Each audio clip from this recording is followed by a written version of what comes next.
Trong tập trước của Hãy tin em thêm lần nữa, Got to Believe, Betche đã quyết định rời xa Jamie vì muốn anh làm tròn trách nhiệm với Juliana. Betche lang thang kiếm sống, tuyệt vọng leo lên vòng đu quay ở khu vui chơi và được Chito giải cứu. Cô đã xin ở lại làm việc, miễn là có chỗ để ở vì cô không còn nơi nào để về. Chito dần gần gũi, che chở và làm cô vui. Hai người đã nảy sinh tình cảm và kết hôn. 6 năm sau, Betche và Chito có con gái Chichay. Cái tên được ghép từ tên của hai người. Cô bé sống vui vẻ, thích vẽ tại khu vui chơi cùng ông nội Isco. Jamie và Juliana có con trai Jacquin. Cậu bé sống trong giàu sang nhưng lại thiếu tình cảm bố mẹ. Jacquin luôn mong bố mẹ có thể quan tâm cậu bé nhiều hơn. Chito muốn cho Chichay lên tỉnh học để có tương lai tốt hơn, dù biết sẽ rất khó khăn. Chú Nanoi vô tình tiết lộ cho Chichay. Cô bé buồn và năn nỉ bố mẹ cho ở lại. Trong khi đó, Juliana thuê người theo dõi và nghi ngờ Jamie ngoại tình. Jacquin lén đến khu vui chơi và gặp cô bé Chichay. Cậu bé tìm thấy Chichay trong chiếc hộp phép thuật mà Chichay thường trốn trong đó mỗi khi giận dỗi. Chúng ngồi chung trong hộp và chia sẻ nỗi lòng. Một đứa sợ bị bỏ rơi, một đứa thiếu tình thương dù đủ đầy vật chất. Chichay đã dùng lọ phép màu để giúp điều ước của Jacquin trở thành sự thực. Tập 3 tiếp tục với khung cảnh tại khu vui chơi. Juliana lo lắng và tìm tới tận khu vui chơi để tìm Jacquin. Cô đe dọa Chito và mọi người rằng nếu con trai cô có mệnh hệ gì thì khu vui chơi này sẽ bị đóng cửa.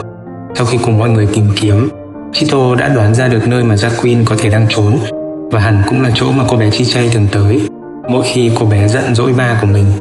Cuối cùng họ cũng đã tìm ra hai đứa bé. Jacquin cũng đành phải ra về. Này cậu, phép thuật của cậu không hiệu quả rồi, nhưng cũng phải cảm ơn cậu nha.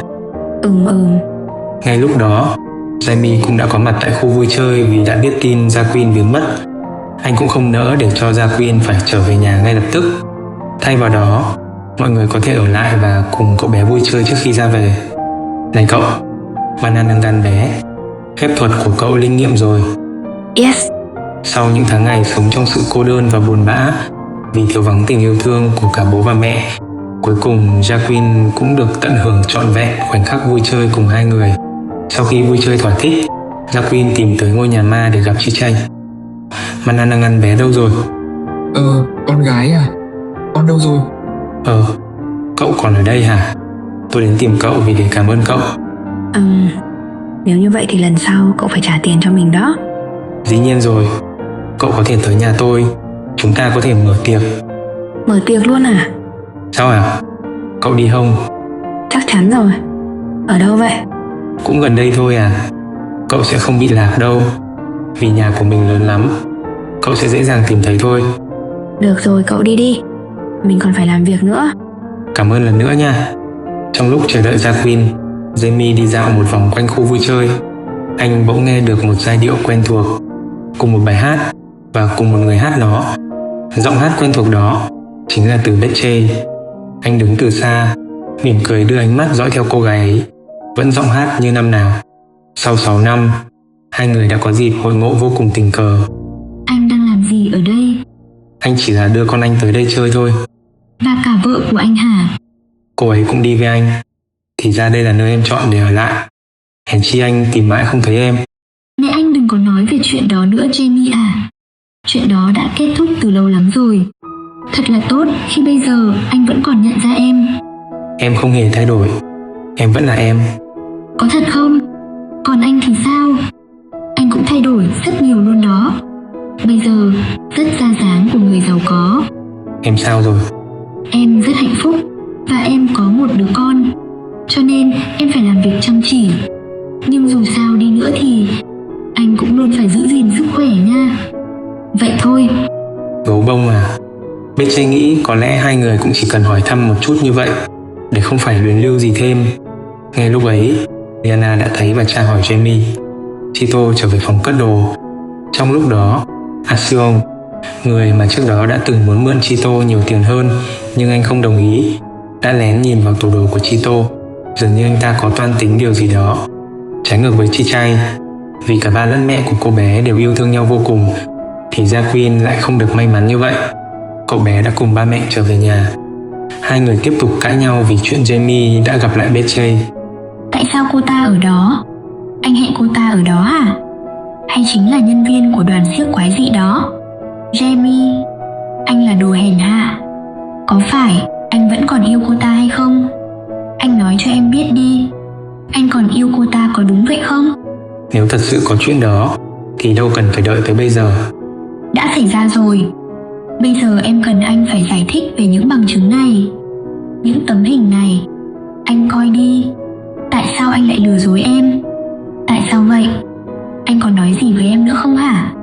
Tại sao anh lại không chấp nhận em? Anh cũng đã cưới em, chịu trách nhiệm về con của mình, và anh cũng đã ở lại đây rồi. Như vậy vẫn còn chưa đủ sao? Em cần tình yêu của anh mà Jaime. Em chỉ muốn anh yêu một mình em thôi. Jamie, em chỉ cần vậy thôi. Anh xin lỗi vì anh không thể mang đến cho em những gì mà em muốn được. Em biết không, nếu em không chấp nhận anh rằng chỉ cho em những điều này, chắc chúng ta nên sớm kết thúc thì có lẽ sẽ tốt hơn. Chúng ta hãy ở riêng đi. Đáng lẽ anh nên làm như vậy từ lâu rồi. Jamie, anh đừng đi mà. Trong thâm tâm, có lẽ Jamie cũng chưa từng cảm thấy mình có tình cảm với Juliana, vì anh biết rõ rằng điều anh cần làm là bù đắp lỗi lầm của mình, là cần chịu trách nhiệm về đứa con của họ hơn là trách nhiệm của một người chồng. Ngày Tết đã tới, mọi người đang tấp nập chuẩn bị những món ăn, trang trí xung quanh để chào đón năm mới. Chị Chay đã xin mẹ để tới nhà của Jacqueline và để tới dự tiệc mà trước đó cậu ấy có nhắc tới. Mẹ ơi, cho phép con với chú Nano ra ngoài chơi chút nha. Đi đâu? Bây giờ ngoài đường nguy hiểm lắm. Cũng sắp bắn pháo hoa rồi con à. Phải đó chị Chay, bây giờ bên ngoài nguy hiểm lắm. Nếu như mà con bị thương thì làm sao? Tụi con đi chút xíu thôi à? Chỉ đi qua khu vực kế bên thôi. Con muốn đi gặp người bạn của con mà mẹ. Thôi được rồi, về nhanh nha. Mẹ anh nhớ coi chừng con bé đó nha Nanôi. Nhớ coi chừng cẩn thận đó. Tôi biết mà bé Chay, không sao đâu. Đi thôi con. Trong không khí sum vầy ngày Tết, chị Chay hào hứng bao nhiêu thì Jacqueline lại buồn bã bấy nhiêu. Cậu ngồi đối diện với mẹ trong bữa ăn. Juliana vô cùng buồn và tức giận vì Jamie không ở đó. Mẹ ơi, vậy lát nữa ai là người bắn pháo hoa cho nhà mình vậy mẹ? Không có ai hết. Trong lúc ấy, Jamie lái xe tới khu vui chơi và chỉ để mong được nhìn thấy Betche từ xa, rồi anh lặng lẽ rời đi. Sau ngần ấy năm bên nhau, Juliana cũng không thể khiến Jamie yêu mình hơn. Ngược lại, cô còn khiến anh ấy ngày càng xa cách mình. Sau chuyện đó, Jacqueline đành ra sân chơi bóng rổ một mình. Trông cậu bé ấy tủi thân vô cùng. Bữa tiệc bắt đầu chưa vậy? Cậu tới thiệt à? Tất nhiên rồi. Đây là lần đầu tiên mình được dự một bữa tiệc đó. Sao không thấy tiệc đâu hết? Tiếc quá. Làm mình mặc nguyên một bộ đồ mới luôn à? Tại vì ba mẹ mình đang giận nhau mà. Lại giận nhau hở? Tại vì phép thuật của cậu chỉ hiệu quả hôm trước thôi à? Vậy sao? Sao bắn pháo hoa sớm quá vậy? Chúng ta lên trên ngắm cảnh đi. Mau qua lấy thang đi. Khoảnh khắc giao thừa đã tới. Chito và Betche cùng mọi người quây quần bên bữa tiệc. Bỗng anh thấy từ xa có một bóng người đang ở trong căn phòng của mình. Anh chậm rãi tiến lại gần, không vội bắt quả tang mà dò xem hắn đang thực hiện ý định gì. Bỗng hắn chợt ngoảnh lại. Chito không ngờ rằng đó lại chính là Asion. Hắn đang lục lọi trong tủ đồ, nơi mà anh thường cất tiền bên trong. Trước đây hắn đã nhiều lần vay mượn tiền nhưng không thành, vì vậy lần này đã giở trò trộm cắp nhân lúc mọi người không có mặt. Asion, đừng yên đó, không là tôi bắn đó. Đừng yên, anh là đồ ích kỷ. Tôi nhờ anh giúp đỡ mà anh lại không chịu. Giờ thì mở ra, nhanh lên đi. Chito nhất quyết không chịu khuất phục trước hắn. Anh giằng co với Asion và đã cướp được khẩu súng từ tay hắn. Asion đã chạy thoát. Chito vô cùng tức giận và chĩa súng về phía hắn. Trong giây phút ấy, anh kìm nén cảm xúc lại và chĩa thẳng lên trời. Phát súng ấy được nổ ra, hòa cùng với tiếng pháo hoa rực trời. Tưởng chừng như mọi chuyện sẽ êm đềm, nhưng đó lại là khởi đầu cho một định mệnh mới. Bên phía Chi Chay, cô bé đã tạm biệt Jacqueline và tặng cậu bé một lọ phép thuật. Ngay thời khắc ấy, đau lòng thay, viên đạn lạc do Chito bắn ra đã rơi trúng đầu Jacqueline khi cậu bé còn ngồi trên bức tường, khiến cậu ngã xuống và ngất đi. Khoan đã, cậu tên gì vậy? Sao cậu ấy biến mất nhanh quá đi? Chi Chay không hề biết chuyện đó và nghĩ rằng Jacqueline đã trèo xuống. Chito đã không đuổi theo Asion sau đó. Anh giữ bình tĩnh và giấu khẩu súng vào ngăn tủ. Jamie và Juliana sau khi biết tin Jacqueline bị đạn rơi trúng, đã đưa cậu vào bệnh viện. Có một viên đạn bay lạc hướng đã ghim vào đầu cậu bé. Chúng tôi hy vọng viên đạn nằm ở một nơi, đó gọi là vùng an toàn. Còn có ý nghĩa khác là vị trí của viên đạn có thể không làm tổn thương vào mô não. Nếu như ở vị trí khác, có lẽ chúng tôi phải mổ để có thể lấy viên đạn ra khỏi đầu. Nhưng mà cần thêm thời gian để chúng tôi có thể quan sát thêm tình hình. Tất cả là tại mẹ. Không phải là lỗi của em, mà là tại vì anh. Xin em hãy tha thứ cho anh, để cho cả hai chúng ta thêm một cơ hội cùng tạo cuộc sống mới cho con mình, là một gia đình hạnh phúc. Tại nhà của Chito, anh suy nghĩ về những gì mới xảy ra, lo lắng và sợ hãi rằng nếu khi ấy chỉ một chút nữa thôi, có lẽ chuyện có thể đã tồi tệ hơn bây giờ. Anh sao vậy anh? Anh nghĩ là những lời của họ nói rất là đúng. Khi đối mặt với những nguy hiểm, trong khoảnh khắc đó, em sẽ nghĩ đến những gì xảy ra trong cuộc đời mình. Lúc nãy anh đã thực sự suy nghĩ về nó đó em à. Sẽ ra sao nếu như anh chết đi? Còn nếu như anh bắn Asion thì sao đây? Khu vui chơi này sẽ đi về đâu chứ? Em và Chi-Chay sẽ như thế nào? Được rồi đó, cuối cùng cũng không có chuyện gì xảy ra, đúng không anh? Anh yêu em và Chi-Chay nhiều lắm. Mẹ con em là tất cả đối với anh. Ba, mẹ, con không thở được nè. Ba mẹ xin lỗi. Chúng ta đi ngủ thôi.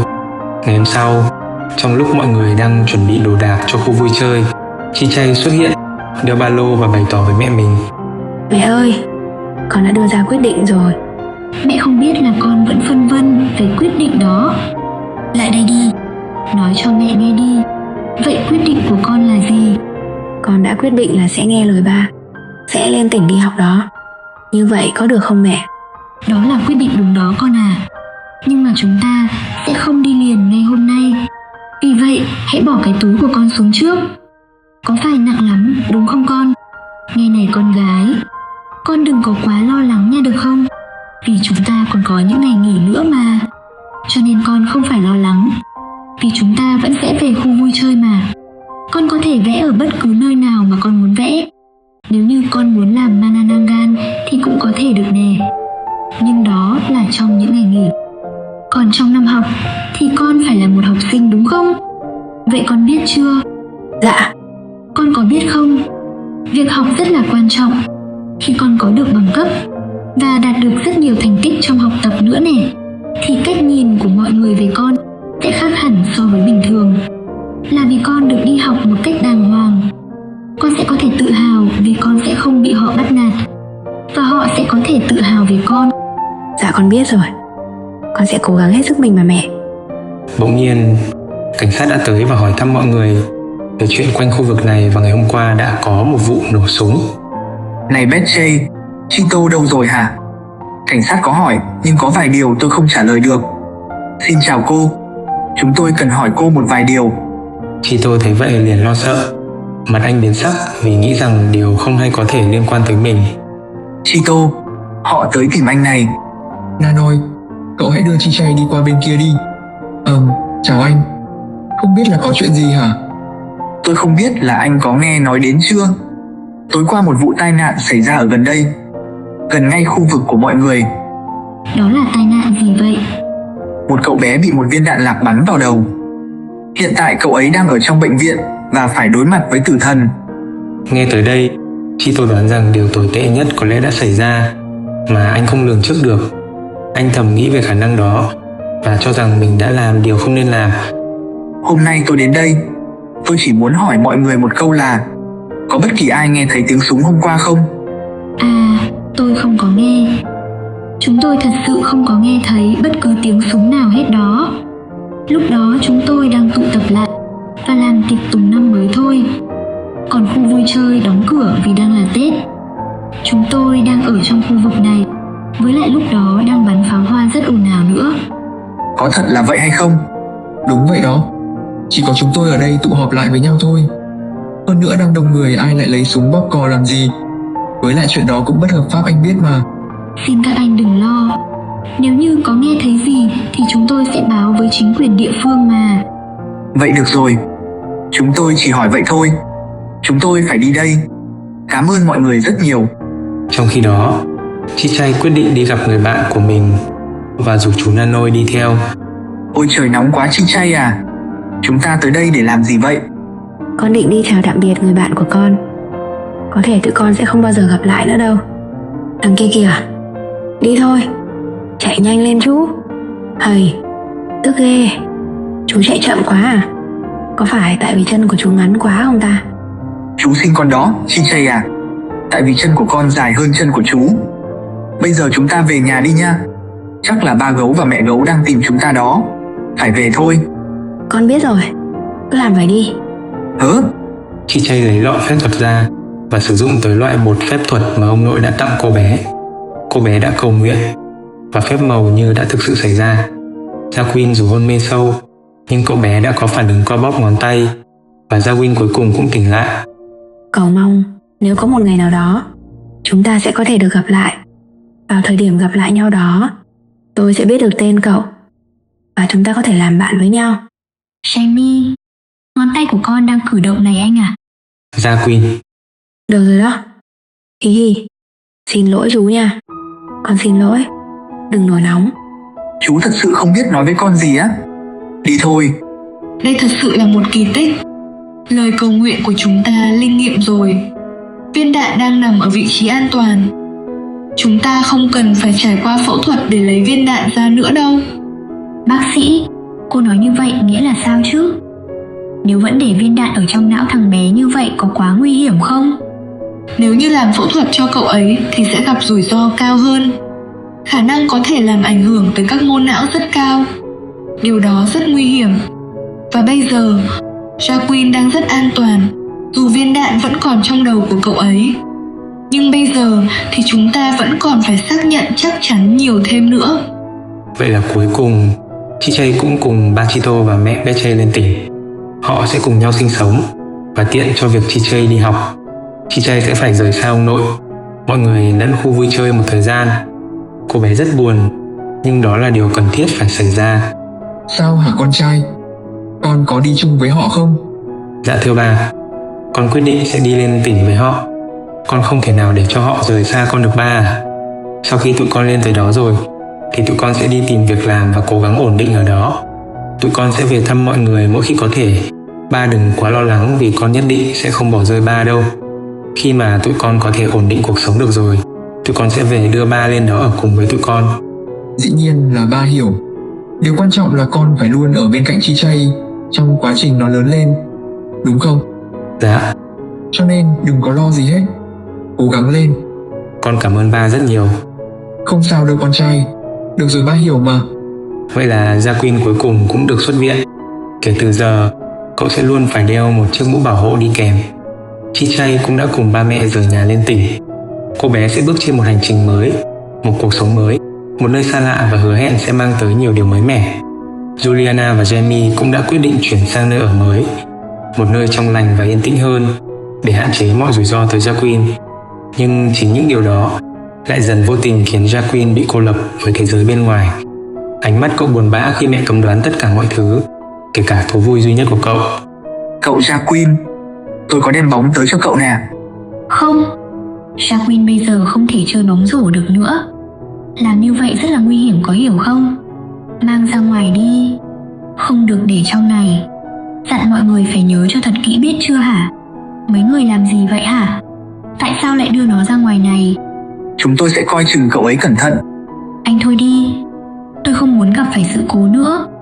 Nếu đột nhiên con của tôi té dập đầu xuống đất thì tôi biết phải làm sao đây. Mau mang nó vô phòng cho tôi đi. Không chỉ vậy, khi ra ngoài, Jacqueline cũng phải dè chừng tất cả ánh nhìn của những người bạn đồng trang lứa xung quanh. Con mong là con sẽ mau chóng khỏi bệnh hoàn toàn, để mọi việc trở lại như trước. Con ước là khu vui chơi sẽ có thêm nhiều người đến. Tới ngày sinh nhật của Jacqueline, bầu không khí cũng trầm xuống khi Juliana cũng tức giận khi Jamie đã để Chet chơi bóng rổ mini với Jacqueline và đã tháo mũ bảo hộ của cậu bé ra. Cái này không hiệu quả gì hết. Mình sẽ không bao giờ hồi phục. Tại nhà Chito, anh lấy khẩu súng ra và đăm chiêu nhìn nó rồi thở dài. Anh vẫn phải mang theo nó vì không thể làm gì khác. Lại một năm mới đã tới. Chi Chay đón niềm vui năm mới cùng ba và mẹ. Còn Jacqueline thì vẫn như vậy. Dù có mọi người ở bên cạnh, nhưng cậu vẫn thấy cô đơn trong lòng. Chỉ vì vô tình trở thành người bệnh mà cậu như bị tước đi mất tất cả những quyền tối thiểu. Những điều vui vẻ giản đơn của một cậu bé cũng bị lấy mất. Khoan đã, chờ chút, cái gì vậy? Bà chủ, chúng tôi chỉ đang cho cậu ra Queen chơi pháo bông. Chúng là loại nhỏ và an toàn lắm. Tôi đã nói rồi, sẽ rất nguy hiểm nếu như cho nó ra ngoài. Đi vào trong nhà sẽ an toàn hơn. Mau lên, đi vào trong nhà thôi. Jamie thấy vậy nhưng anh cũng không thể làm gì khác. Chichay đã được tới trường để học. Cô bé vô cùng hoạt bát và năng nổ trong học tập. Jacqueline buộc phải ở nhà và có gia sư tới tận nơi dạy kèm. Vì vậy cậu vẫn luôn cô đơn, không thể vui chơi cùng bạn bè đồng trang lứa. Gấu con, tại sao con lại vẽ lên đó? Để cho nó có thêm nhiều màu sắc đó mẹ gấu. Vì nó đơn điệu quá à? Ồ, con đang nói tiếng Anh đó à? Là cô giáo ở trong trường dạy con đó bà. Cô giáo của con giỏi thật đó. Vậy là thấm thoát kể từ đó. Đã 10 năm trôi qua, Chichay từ cô bé ngỗ nghịch, đáng yêu ngày nào, giờ đây đã trở thành một thiếu nữ vô cùng xinh đẹp và vẫn có một niềm đam mê cháy bỏng với hội họa. Jacqueline cũng đã lớn, trở thành một cậu thanh niên khôi ngô. Cậu tuy chưa thể hòa nhập với mọi người bên ngoài, nhưng cũng đã có thể chơi bóng rổ giả lập tại nhà và vẫn có niềm đam mê với nó. Các thí sinh, còn 10 giây cuối cùng. Chichay đã tham gia giải vẽ của trường tổ chức và cô ấy đã xuất sắc giành được giải nhất. Và cuối cùng là giải nhất của cuộc thi năm nay sẽ được trao giải thưởng là 10.000 peso, và bức tranh đẹp nhất trong cuộc thi lần này không phải là ai khác, thuộc về chủ nhân của bức tranh. Chichay vui vẻ về nhà, nhưng khuôn mặt cố tình tỏ ra buồn bã để trêu ba mẹ mình. Mẹ gấu à, không biết con gái của chúng ta thi thế nào rồi, có đoạt giải không nữa? Anh cảm thấy lo lắng quá. Em mong là nó đoạt giải ba gấu à? Chắc chắn rồi, nó thông minh lắm, giống anh mà. Hi, chỉ vẽ giỏi thôi. Con về rồi kìa. Ở sao mà mặt con lại như vậy? Hả? Thôi được rồi con gái à, con biết đó, có lúc chúng ta thắng, nhưng có lúc thì chúng ta thua vậy. Không sao đâu, nhưng mà con hạng mấy vậy chứ? Giải nhất đó ba. Thôi bỏ đi con gái, hạng 1 cũng đâu có sao. Cái gì? Giải nhất? Giải nhất hả con? Giải nhất đó. Giỏi lắm con gái của mẹ. Con đúng là giống ba mà. Không được đâu, đây là của con, món quà cho sự cố gắng. Cảm ơn mẹ. Con cũng muốn mọi người ở khu vui chơi có thể dự lễ tốt nghiệp của con. Con rất muốn gặp lại ông nội đó. Con gái à, khu vui chơi cách xa nơi này lắm đó con à. Ông nội của con không đi xa được đâu. Nhưng con đừng lo, sau khi lễ tốt nghiệp của con diễn ra là đến kỳ nghỉ hè rồi. Có nghĩa là về khu vui chơi thôi. Về phía Jamie, anh dự định sẽ cho Jacqueline tham gia buổi họp cổ đông của công ty với mong muốn cậu có thể gặp mọi người, vì tương lai cậu sẽ thừa kế những gì mà anh đã và đang gây dựng. Nhưng Juliana lại không mong muốn chuyện đó và cho rằng cô đã có một kế hoạch khác dành cho Jacqueline. Điều mà em quan tâm nhất là sự an toàn của nó, và nó là điều quan trọng hơn bao giờ hết, cho dù là nó có phải. Em định suốt đời không để con đi làm à? Anh đang mỉa mai em đó à? Tại sao không? Vậy thì Jacqueline, thứ 5 tuần này con đi nha.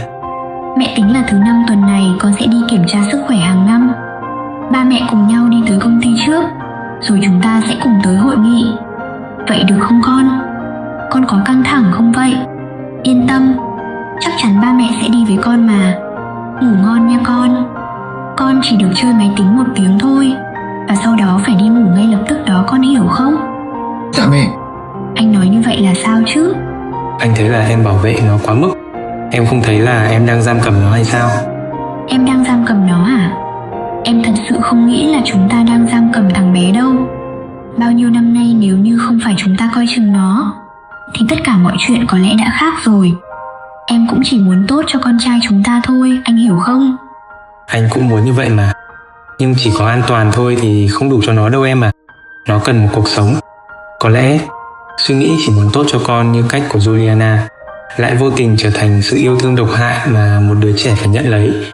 Jacqueline đã có một tuổi thơ bị chèn ép, bị cấm đoán mọi thứ, khiến cậu càng trở nên rụt rè và hướng nội hơn.